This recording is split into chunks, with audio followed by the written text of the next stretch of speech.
Assalomu alaykum. Mening ismim Sardorbek. Men 14 yoshdaman. Hozirgi payt 2-maktabni 8-sinfda o'qiyman.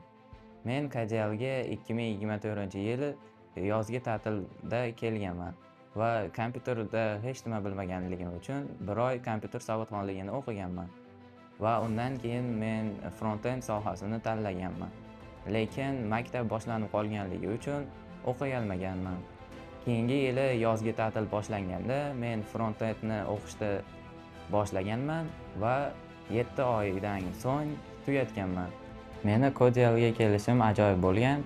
2 yil oldin meni oyim KJLni reklamasini ko'rib qolib, meni borishimni tayinlashgan va men KJLni Instagramiga kirib, manzilini topib, 12 yoshli bola o'zim kelganman. Kurs davomida men juda ham ko'p qiyinchiliklarga uchraganman va bulardan bittasi men JavaScriptga o'tganimda kod qanday yozilishini bilmay qolganman.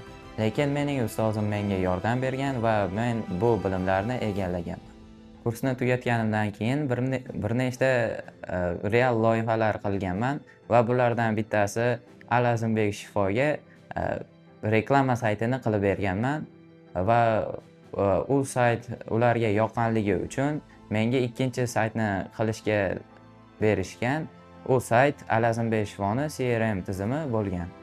Ushbu loyihalarni qilib, portfoliomi va amaliyotimni juda ham oshirganman.